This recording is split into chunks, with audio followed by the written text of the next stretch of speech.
Welcome back सत्यम monitor. तो दोस्तों और डियर स्टूडेंट, जैसा कि आपने थंबनेल में देखा होगा, आज इस वीडियो में मैं आपको एनडीए का मॉडल पेपर पार्ट 2 बताने वाला हूं। इसके पहले मैंने आपको एनडीए का मॉडल पेपर पार्ट 1 बताया था। तो जिन लोगों ने अभी तक वो वीडियो नहीं देखा है तो मैं इसको आई बटन में और डिस्क्रिप्शन में आप इसका लिंक दे दूंगा, वहां जाके इस वीडियो को वॉच जरूर कीजिएगा। तो हमारा उसके आगे का क्वेश्चन है 49। 9 खिलाड़ियों में से 5 खिलाड़ियों की एक टीम कितने तरीकों से चुनी जा सकती है ताकि दो विशेष खिलाड़ियों को टीम से बाहर रखा जा सके। तो आप इसको जब प्राकृतिक क्वेश्चन को सॉल्व करके लाएंगे तो आपका जो राइट आंसर निकल के आएगा वो आ जाएगा ऑप्शन बी, 21 खिलाड़ियों को बाहर रखा जा सकता है।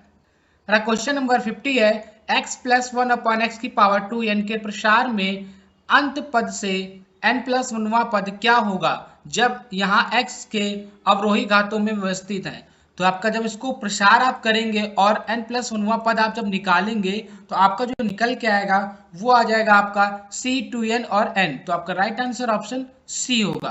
हमारा क्वेश्चन नंबर 51 है यानी 51, यदि किसी समांतर श्रेणी एपी के प्रथम 9 पदों का योगफल इसके प्रथम 11 पदों के योगफल के बराबर है तो इसके प्रथम 20 पदों का योगफल क्या होगा। तो जब आप इसका कैलकुलेशन करेंगे समांतर श्रेणी वाला तो आपका राइट आंसर निकल के आएगा ऑप्शन डी, 0।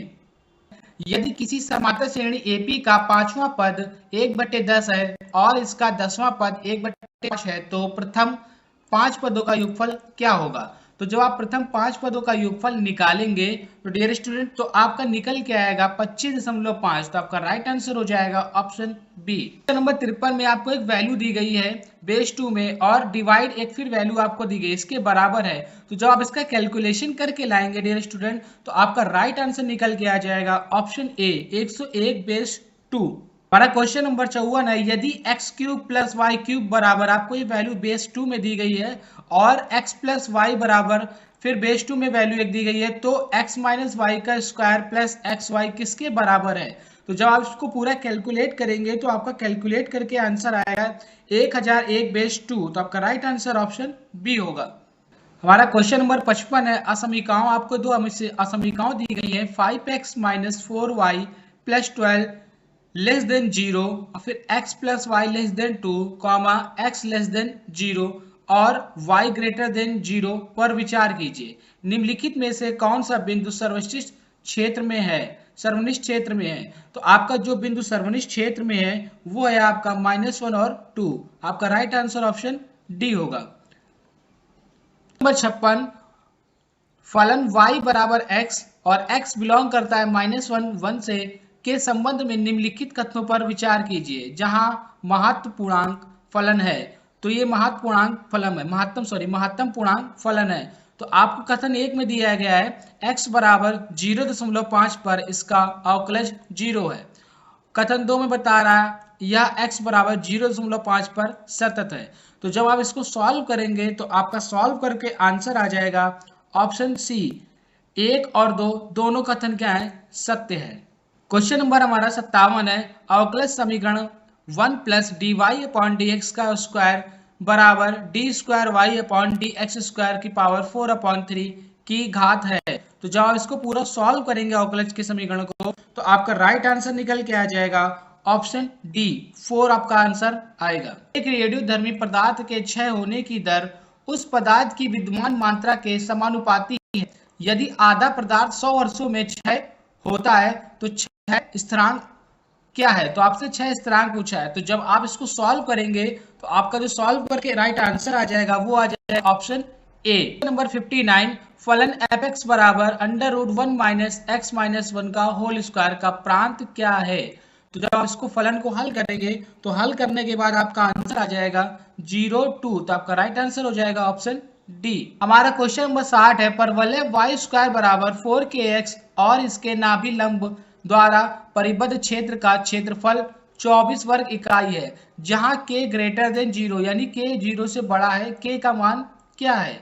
तो जब करेंगे तो आपका राइट आंसर आ जाएगा ऑप्शन सी, आपका 3 निकलेगा। अगला क्वेश्चन है 61 number, integration 0 to 5/4 dx upon sin x plus cos x का होल स्क्वायर किसके बराबर है।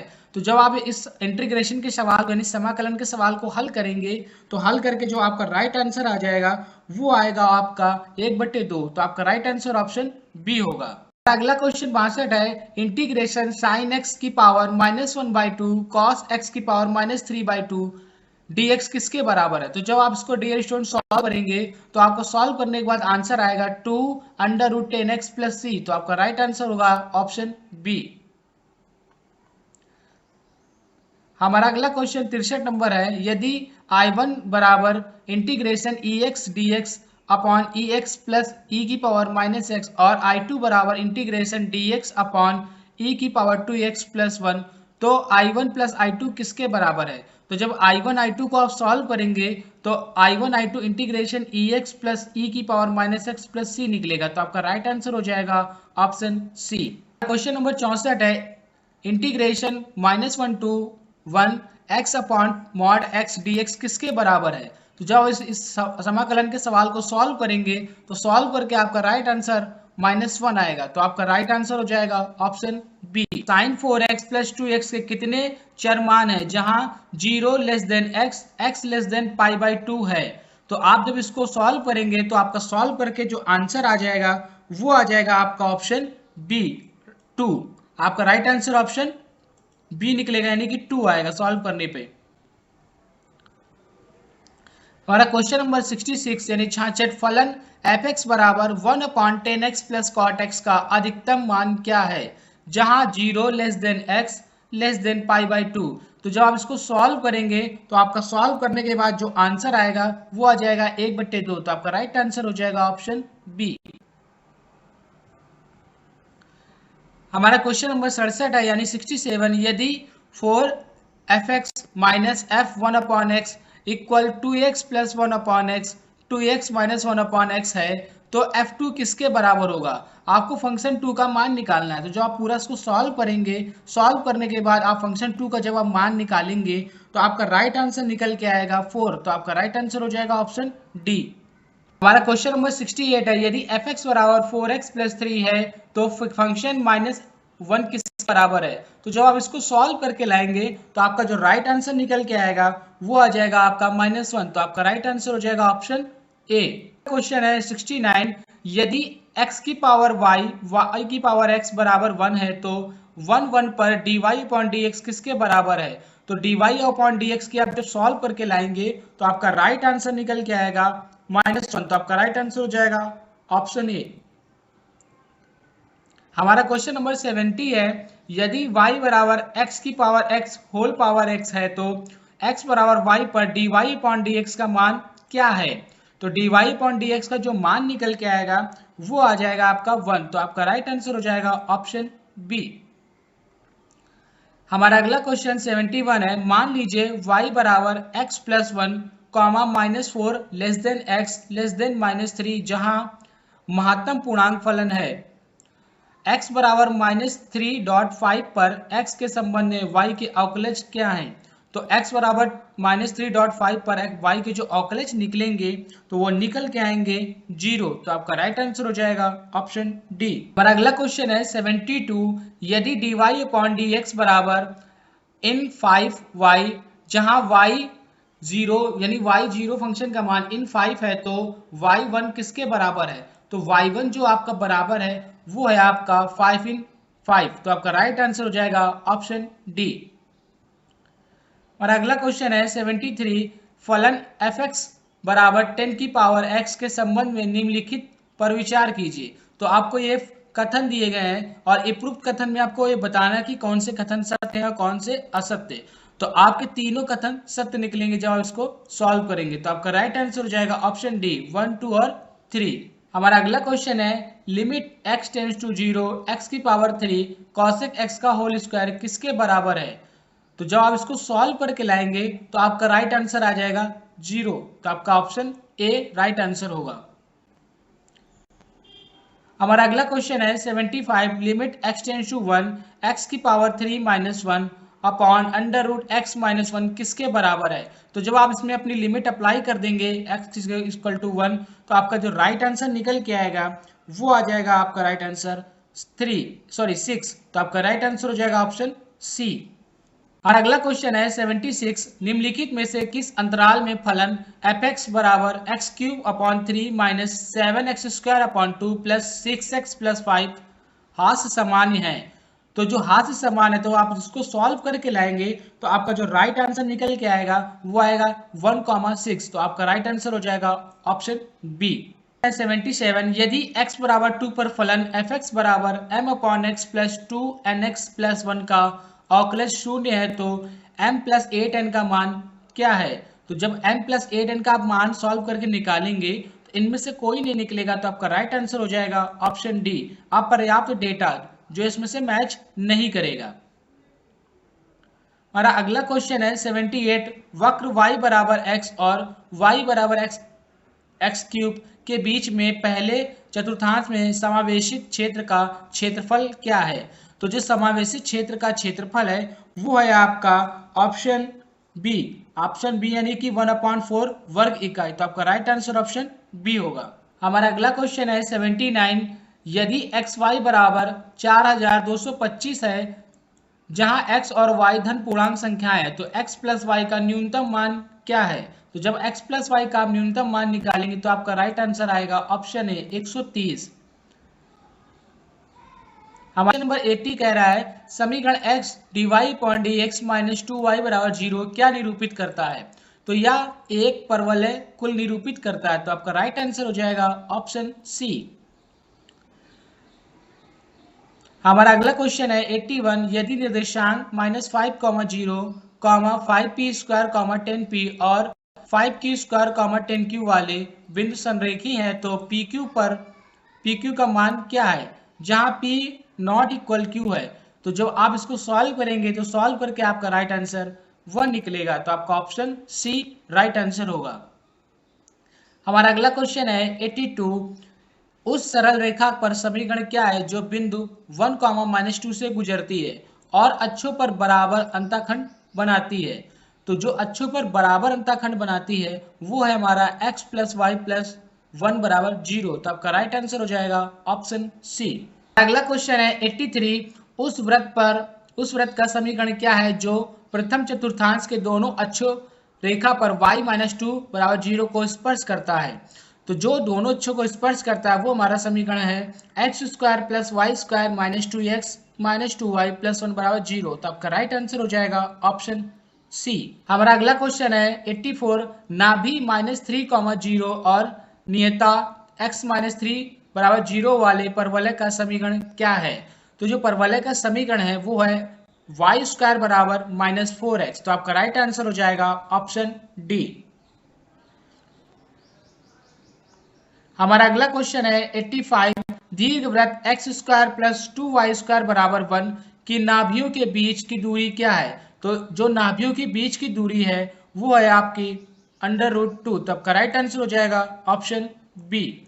और अगला क्वेश्चन है 86, मान लीजिए किसी त्रिभुज ABC की भुजाएं BC, CA और AB की लंबाइयां क्रमशः A, B और C हैं। यदि P इस त्रिभुज का परिमाप और Q क्षेत्रफल है तो P-2A 10a/2 किसके बराबर होगा। तो जब आप इसको कैलकुलेशन करके सॉल्व करके लाएंगे तो आपका राइट आंसर आ जाएगा 4Q के बराबर। तो आपका राइट आंसर होगा ऑप्शन डी। हमारा अगला क्वेश्चन है 87, एक सरल रेखा x प्लस 2y प्लस 2 बराबर 0 और 2x माइनस 3y माइनस 3 बराबर 0 के प्रतिच्छेद बिंदु से गुजरती है। यह चौथे चतुर्थांश के बराबर अंतःखंड बनाती है। अंतःखंडों के निरपेक्ष मानों का योगफल क्या है। तो जो आप निरपेक्ष मानों का योगफल निकालेंगे तो आपका जो निकल के आएगा वो आ जाएगा आपका 2। तो आपका राइट आंसर हो जाएगा ऑप्शन ए। हमारा अगला क्वेश्चन है 88, किन प्रतिबंधों के अधीन रेखाएं ax plus by plus c बराबर 0 और bx plus ay plus c बराबर 0 समांतर a not equal b not equal 0 हैं। तो हमारा जो प्रतिबंध है वो प्रतिबंध हमारा है a² माइनस b² बराबर 0। तो आपका राइट आंसर हो जाएगा ऑप्शन सी। अगला क्वेश्चन है 89, रेखा x प्लस वाई बराबर p को निर्देशांक अक्षों से काटने पर प्राप्त रेखाखंड के मध्य बिंदु के बिंदु पथ का समीकरण क्या है जहां p एक वास्तविक संख्या है तो जो बिंदु पथ का समीकरण है वो है हमारा x प्लस वाई बराबर p। तो आपका राइट आंसर हो जाएगा ऑप्शन डी। अगला क्वेश्चन है 90, यदि बिंदु x, y बिंदु 2a, 0 और 0, 3a से बराबर दूरी पर हैं जहां a ग्रेटर देन 0 है तो निम्नलिखित में से कौन सा सही है। तो जो इनमें से चारों ऑप्शन में से सही है वो है आपका right answer option C, 4x minus 6y plus 5a बराबर 0। 91 में आपको यहाँ बताया गया है कि अगले 3 प्रश्नों के लिए निम्नलिखित पर विचार कीजिए। जो आपको समीकरण दिया है इसी समीकरण से आपसे 3 क्वेश्चन पूछा गया है। तो k का मान क्या होगा, तो जब आप इसको सॉल्व करके लाएंगे तो आपका जो k का मान निकल के आएगा वो आ जाएगा आपका k का मान 4। तो आपका राइट आंसर हो जाएगा ऑप्शन बी। हमारा अगला क्वेश्चन है 92, यदि p गोले के केंद्र से समतल पर लंबवत दूरी है तो निम्नलिखित में से कौन सा सही है। तो जो इसमें से सही है वो है आपका 0.5 less than p less than 1। तो आपका राइट आंसर होगा ऑप्शन बी। हमारा अगला क्वेश्चन है 93, मूल बिंदु और गोले के केंद्र से गुजरने वाली रेखा का समीकरण क्या है। तो मूल बिंदु और गोले के केंद्र से गुजरने वाली रेखा का जो समीकरण निकलेगा वो निकलेगा आपका 6x प्लस 4y बराबर 3z। तो आपका राइट आंसर होगा ऑप्शन डी। तो 94 के क्वेश्चन में आपको यहाँ पे दो प्रश्न 95 और 94 क्वेश्चन के लिए एक समीकरण दिया गया है 2x upon k plus 2y upon 3 plus z upon 3 बराबर 2। बिंदु 2,3, -6 से गुजरता है। तो हमारा 94 है, समतल पर किसी अभिलंब के दिक् अनुपात क्या है। तो समतल पर किसी अभिलंब के जो दिक् अनुपात होते हैं वो होंगे लेस देन 3, 2 और 1 लेस देन। तो आपका राइट आंसर होगा ऑप्शन ए। 95, यदि इस समतल द्वारा निर्देशांक अक्षों पर बनाए गए अंतःखंड क्रमशः p, q और r हैं तो p plus q plus r किसके बराबर है। तो p plus q plus r जो बराबर निकलेगा वो निकलेगा 11 है। तो आपका राइट आंसर हो जाएगा ऑप्शन बी। 96, यदि 4i plus j minus 3k और pi प्लस q और j माइनस 2k संरेखी सदिश हैं तो p और q के समग्र मान क्रमशः क्या हैं। तो जब आप उसको सॉल्व करेंगे तो सॉल्व करके जब आप लाएंगे तो आपका राइट आंसर निकलेगा 8/3, 2/3। तो आपका राइट आंसर होगा ऑप्शन सी। क्वेश्चन है 97, यदि किसी त्रिभुज ABC के शीर्ष A, B और C के स्थिति सदिश A, B और C हैं जहां G इन त्रिभुजों का केंद्र है तो AG किसके बराबर है। तो जो AG आपका बराबर है वो है आपका बराबर vector B plus vector C minus 2A vector upon 3। तो आपका राइट आंसर होगा ऑप्शन सी। हमारा अगला क्वेश्चन है 98, निम्नलिखित कथनों पर विचार कीजिए। आपको यहाँ पे कथन दिए गए हैं और फिर आपसे पूछा गया है कि इनमें से आपका कौन सा कथन सही होगा। तो आपका जो कथन सही होगा वो हो जाएगा केवल 1 और 2। आप इन कथनों को अच्छे से रीड कर लीजिएगा। पहला और दूसरा कथन ही हमारे क्या होंगे, सही होंगे। क्वेश्चन भी हमारा 99 उसी से मिलता जुलता है। मान लीजिए वेक्टर ए, वेक्टर बी और वेक्टर सी तीन शून्योत्तर सदिश इस प्रकार है कि vector A cross vector B बराबर वेक्टर सी। अब निम्नलिखित कथनों पर विचार कीजिए। तो आपको यहाँ पे दो कथन दिए गए हैं और आपसे पूछा गया है कि इनमें से कौन सही है। तो केवल दूसरा कथन सही है, तो केवल 2 यानी कि ये वाला कथन सही। तो आपका राइट आंसर ऑप्शन बी होगा। नंबर 100 है, मान लीजिए वेक्टर ए और वेक्टर बी दो इकाई सदिश इस प्रकार है कि mod vector A minus mod vector less than 2। यदि वेक्टर ए और वेक्टर बी के बीच का कोण 2 थीटा है तो निम्नलिखित में से कौन सही है। तो इसको जो आप सॉल्व करेंगे तो आपका जो सही निकल के आएगा वो -1 less than sine theta less than 1। तो आपका राइट आंसर होगा ऑप्शन डी। क्वेश्चन नंबर 101 है, 1, 2, 3, 4, 5 में से दो अंक यथादृष्टिक रूप से चुने गए हैं और इन्हें एक दूसरे से गुणा किया जाता है। इस बात की क्या प्रक्रिया है कि इस गुणांक का अंतिम अंक 0 आए। तो जो अंतिम अंक 0 आएगा तो उसके लिए आप जब सॉल्व करेंगे तो आपका राइट आंसर निकल के आएगा 1/10। तो आपका राइट आंसर होगा ऑप्शन ए। अगला क्वेश्चन है 102, एक प्रयोग से प्राप्त दत्त डेटा के अनुरूप आवृत्ति वक्र एकल बहुलकी मानते हुए बाईं ओर विषम है वक्र से क्या निष्कर्ष निकाला जा सकता है? तो वक्र से जो निष्कर्ष निकाला जा सकता है वो निकलेगा बहुलक ग्रेटर देन माध्यिका ग्रेटर देन माध्य। तो आपका राइट आंसर होगा ऑप्शन डी। क्वेश्चन 103 है, 5 धनात्मक प्रेक्षणों का प्रसरण 3.6 है और यदि इन प्रेक्षणों में से 4 प्रेक्षण 2, 2, 4, 5 हैं तो शेष प्रेक्षण का मान क्या है? तो जो शेष प्रेक्षण का जो मान निकलेगा वो निकलेगा आपका 7। तो आपका राइट आंसर होगा ऑप्शन सी। अगला क्वेश्चन है 104, एक समांतर श्रेणी एपी के 50 पदों का समांतर माध्य क्या होगा जिनका प्रथम पद 4 और सार्वंतर 4 है? तो जब इसको आप सॉल्व करेंगे तो आपका जो समांतर माध्य निकल के आएगा वो आ जाएगा आपका 102। तो आपका राइट आंसर होगा ऑप्शन डी। अगला क्वेश्चन 105 है, 21, 34, 23, 39, 26, 37, 40 यही वैल्यू के मध्य विचलन गुणांक क्या है? तो माध्य के लिए आपको विचलन गुणांक निकालना है। तो आप जब विचलन गुणांक इसका निकालेंगे तो आपका निकल के आएगा 0.22। तो आपका राइट आंसर होगा ऑप्शन बी। अगला क्वेश्चन है 106, 106 से हमारे यहाँ अगले 3 प्रश्न के लिए एक यहाँ पे आपको क्वेश्चन दिया गया है। इस क्वेश्चन से ही आपके तीनों प्रश्न पूछे गए हैं, तो आपको इसको अच्छे से रीड कर लेना है। मैंने ऑलरेडी रीड कर लिया है, तो मैं सीधे क्वेश्चन रीड करके आपको इसका आंसर बताता हूँ। तो हमारा क्वेश्चन नंबर 106 है, मानों का माध्य क्या है? जो आप इसको हल करके मानों का माध्य निकालेंगे तो आपका राइट आंसर निकल के आएगा 99। तो आपका ऑप्शन हो जाएगा राइट डी। हमारा अगला क्वेश्चन है 107, 99 में से आंके गए इन्हीं मानों के समुच्चय के विचलनों पर बीजगणितीय योग्य क्या है? तो 99 जो आंके गए हैं आंकड़े, तो उनका जो बीजगणितीय योग्य निकलेगा तो वो निकल के आएगा आपका 0। तो आपका राइट आंसर होगा ऑप्शन ए। हमारा क्वेश्चन नंबर 108 है, यदि y में से आंके गए इन्हीं मानों के समुच्चय के विचलनों पर बीजगणितीय योग 180 है तो y का मान क्या है? तो जो आप y का मान निकालेंगे तो y का मान आपका निकल के आएगा 90। तो आपका राइट आंसर हो जाएगा ऑप्शन सी। और 3 प्रश्न आपके 109, 110 और 111 इस क्वेश्चन से पूछे गए हैं। इस क्वेश्चन को आप रीड कर लीजिएगा, उसी से आपको उसके आंसर बताने हैं।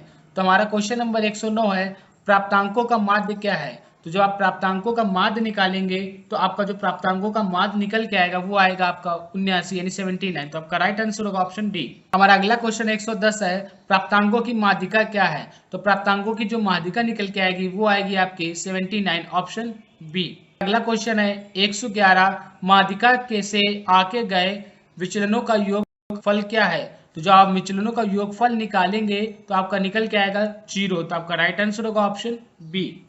अगले 3 प्रश्नों के लिए तो आपको यहाँ से फिर 112 के से लेकर के 13, 14 तक आपके ये तालिका से प्रश्न पूछे गए हैं। तो इस तालिका को आप रीड कर लीजिएगा अच्छे से, उसी से पूछे गए। तो मैं सीधे क्वेश्चन को रीड करता हूँ, वीडियो को पॉज करके आप इसको रीड कर लीजिएगा। तो हमारा क्वेश्चन है 112, P G intersection T mod किसके बराबर है? तो जो जिसके बराबर है वो है आपका 2/5। तो आपका राइट आंसर होगा ऑप्शन बी।